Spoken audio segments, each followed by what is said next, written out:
Hello, story lovers. Welcome back to my channel. Possessive Husband, Innocent Wife, Part 82.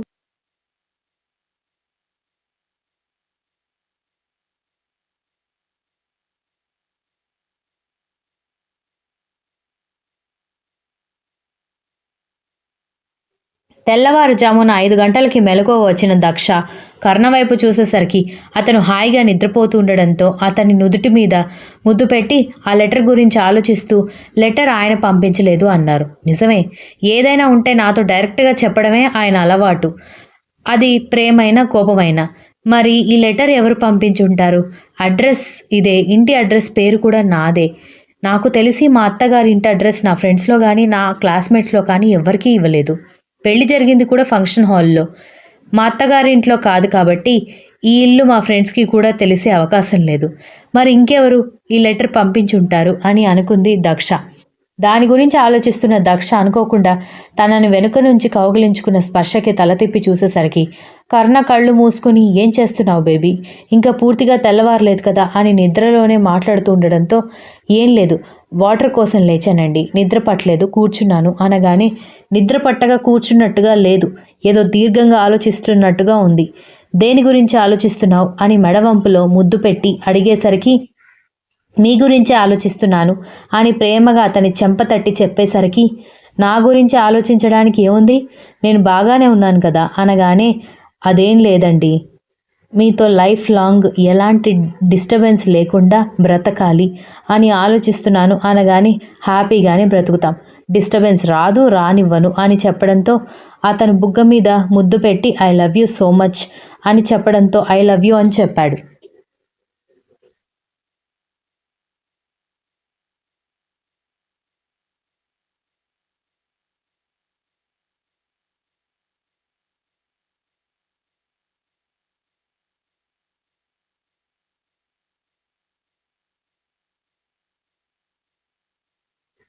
తెల్లవారాక Daksha గబగబా స్నానం చేసి వచ్చేసరికి కర్ణ workouts చేసుకోవడానికి జిమ్ రూమ్కి వెళ్ళిపోయి ఉండడంతో అతని కోసం ప్రోటీన్ షేక్తో పాటు గ్రీన్ టీ కూడా ప్రిపేర్ చేసి పని మనిషితో పంపించేసి గుమ్మం దగ్గరే ఆమె అటు ఇటు పచారులు చేస్తూ ఉండడంతో ఏంటే ఏం చేస్తున్నావు అని బామ్మ అడగడంతో కొరియర్ తీసుకొచ్చే వ్యక్తి కోసం వెయిట్ చేస్తున్నాను అమ్మమ్మ అనగానే ఎందుకు అనగానే నిన్న ఒక లెటర్ నాకే వచ్చిందని తీసుకొచ్చిచ్చాడు, కానీ అది నాకు రావాల్సిన లెటర్ కాదు, అందుకే అతనితో మాట్లాడదామని ఆగాను అనగానే పాపం వాడికేం తెలుస్తుంది, అతను కూడా పోస్ట్ బాక్స్లో దొరికిన లెటర్స్ తీసుకొచ్చి ఇస్తాడు కదా అనగానే అదే ఏ పోస్ట్ బాక్స్లో దొరికింది అడిగి మళ్ళీ వాళ్ళకే తిరిగి ఇచ్చేయమని చెప్తాను అనగానే సరేలే అని చెప్పి వెళ్ళింది బామ్మ.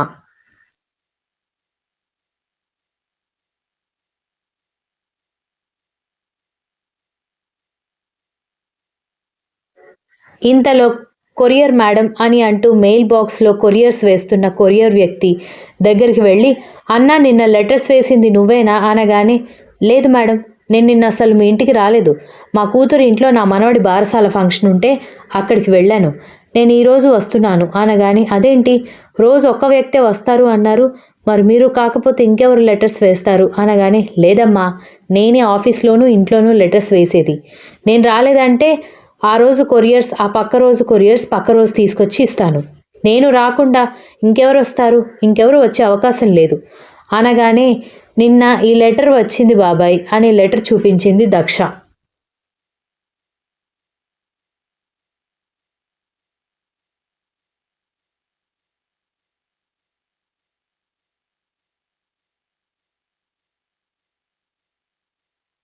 లేదమ్మా, నేను అసలు నిన్న రానే రానిది లెటర్ నేను మెయిల్ బాక్స్లో ఎలా పెడతాను చెప్పు, నేను నిన్న రాలేదు, ఈ ఏరియాకి చాలామంది పోస్ట్ మ్యాన్లు వస్తారు, మరి వేరే ఇంట్లో ఇవ్వాల్సిందేమైనా ఇక్కడ మెయిల్ బాక్స్లో పెట్టి ఉంటారు, కానీ నేను ఇక్కడ 10 ఏళ్ల నుంచి లెటర్స్ వేస్తున్నాను, నేను ఇక్కడ వేస్తానని తెలిసిన కొరియర్స్ వేసేవాళ్ళు ఎవరు ఈ కొరియర్ బాక్స్ దగ్గరికి రారు, ఒకవేళ పొరపాటున నేను వేయాల్సిన లెటర్ వాళ్ళ సంచిలో ఉన్నా నాకు ఫోన్ చేసి నా చేతికి ఇచ్చేసి వాళ్ళ పని వాళ్ళు చేసుకుని వెళ్ళిపోతారు, కానీ నాకు చెప్పకుండా మెయిల్ బాక్స్లో ఈ ఇంటి ముందు ఉన్న మెయిల్ బాక్స్లో ఎవరూ లెటర్ పెట్టరు అని చెప్పాడు.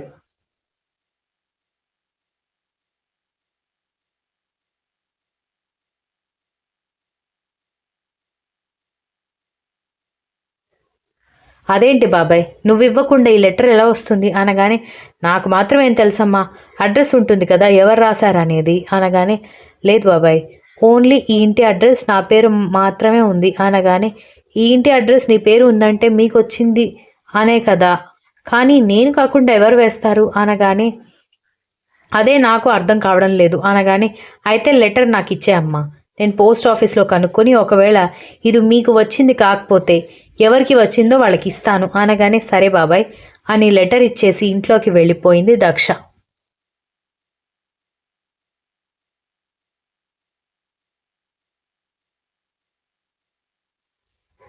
అప్పుడు దక్షకి కాస్త ప్రశాంతంగా ఉండడంతో వంటగదిలోకి వెళ్ళి దోశలు వేస్తున్న బామ్మతో మాట్లాడుతూ పల్లీ చట్నీ టమాటా చట్నీ కోసం టమాటాలు మిరపకాయలు కట్ చేస్తూ పల్లీలు వేయించి రెండు ఫ్రై చేసి మిక్సీలో వేసి చట్నీ చేసి తాలింపు వేసింది.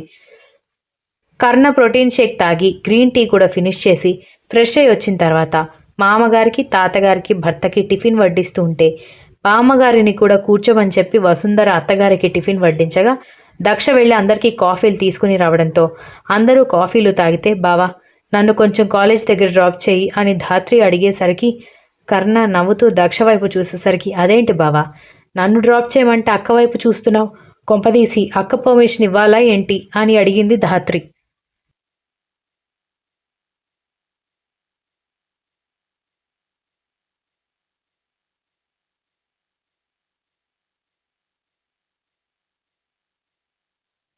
మీ బావ చూసేది నా పర్మిషన్ కోసం కాదమ్మా, ఇది వరకు పెళ్ళి కాదని నేను దూరంగా ఉన్నప్పుడు ఒకసారి నిన్ను కాలేజ్కి తీసుకువెళ్ళడం చూశానులే కార్లో. దాంతో నువ్వు ఆయన గారి మరదలని తెలిసినా ఒకవేళ నీకు ఆయనకి పెళ్లి చేస్తున్నారేమోనన్న కంగారులో కాలేజ్ వరకు ఫాలో అయ్యాను. ఆ విషయం తెలిసి మీ బావ కావాలని ఓవర్ యాక్షన్ చేశాడులే, అందుకే అదంతా గుర్తుకొచ్చి నా వైపు చూస్తున్నాడు అనగానే, సరిపోయింది, మీ మధుర జ్ఞాపకాలు గుర్తు చేసుకుని తర్వాత ఆనందంగా ఫీల్ అవ్వండి, నాకు కాలేజ్ టైం అవుతుంది అని ధాత్రి కంగారుగా చెప్పడంతో, అంత తొందరగా ఉంటే ఒక 10 నిమిషాల ముందు లేచి 10 నిమిషాల ముందే రెడీ అయ్యి 10 నిమిషాల ముందే బ్రేక్ఫాస్ట్ చేయాలి కదా, ఇప్పుడు ఎందుకు హడావిడి పడ్డం అన్నాడు కర్ణ.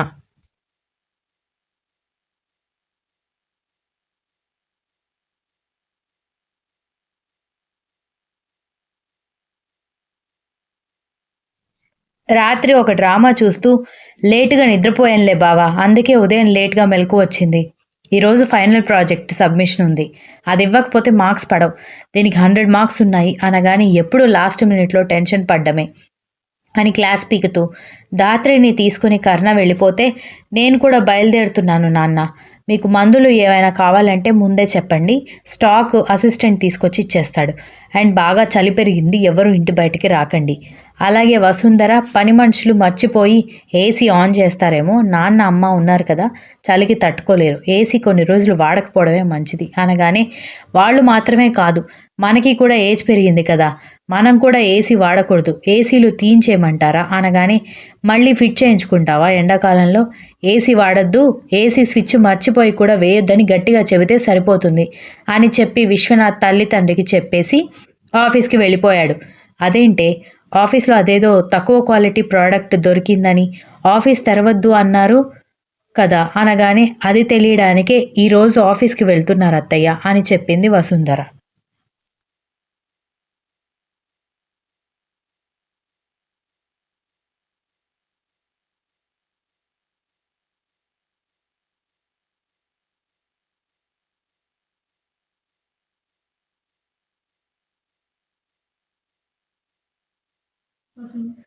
వాళ్ళు వెళ్ళిపోయారు కదా, మీరిద్దరూ కూడా టిఫిన్ చేయండి, ఎంత తొందరగా టిఫిన్ చేస్తే అంత మంచిది, ఇప్పుడు లేటుగా టిఫిన్ చేస్తే మధ్యాహ్నం లేటుగా భోజనం చేస్తారు, దానివల్ల చాలా సమస్యలు వస్తాయని బామ్మ చెబుతూ ఏదో బుక్ చదువుకుంటూ సోఫాలో కూర్చుంటే అత్త కోడళ్ళు ఇద్దరూ టిఫిన్ చేస్తూ చాలాసేపు మాట్లాడుకున్నారు.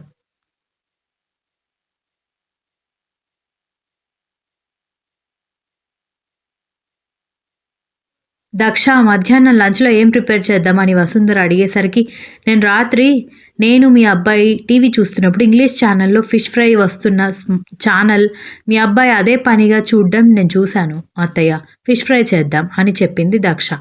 అన్నట్టు ఈరోజు మెయిల్ బాక్స్లో వచ్చిన లెటర్స్ చూసావా అనగానే, పోస్ట్ మ్యాన్తో మాట్లాడుతూ ఆ రోజు పెట్టిన బాక్స్లో లెటర్స్ తీసుకురావడం మర్చిపోయిందని గుర్తొచ్చి ఇప్పుడే తీసుకొస్తాను అత్తయ్య అంటూ మెయిల్ బాక్స్ దగ్గరికి వెళ్ళి లెటర్స్ అన్నీ తీసుకురాగానే నిన్నటిలాగానే సేమ్ అదే పద్ధతిలో నిన్న పింక్ లెటర్ ఉంటే ఈరోజు స్కై బ్లూ కలర్ లెటర్ కనిపించేసరికి దక్ష కళ్ళు చిన్నగా అయిపోయాయి.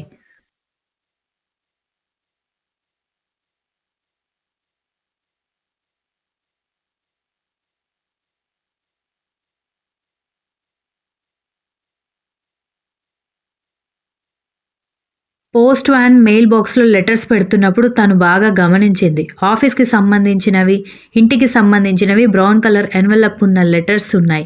కానీ కలర్‌ఫుల్ లెటర్స్ తను చూడలేదు. ఇప్పుడు కొత్తగా కనిపిస్తుంది అంటే పోస్ట్ మ్యాన్ పెట్టేసి వెళ్ళిన తర్వాత ఎవరైనా వచ్చుంటారా అని అనుకుంటూ అవన్నీ తీసుకొచ్చి తన రూమ్‌లో పెట్టుకోవడంతో అదేంటే నీ రూమ్‌లోకి తీసుకువెళ్తున్నావు?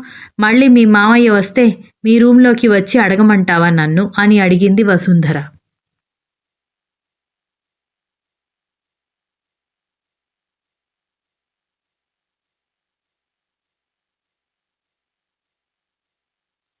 అదేం లేదత్తయ్య. కొన్ని మీ అబ్బాయి పేరు మీద, కొన్ని మామయ్య గారి పేరు మీద ఉన్నాయి. మామయ్య గారి పేరు మీద ఉన్నది బయటకి తీసుకొచ్చి పెట్టి, ఆయన పేరు మీద ఉన్నది ఆయన టేబుల్ మీద పెడతాను అనగానే సరే అని చెప్పింది Vasundhara. Continuous. If you like this story, please like, share, comment and don't forget to subscribe. If you don't like it, please ignore it.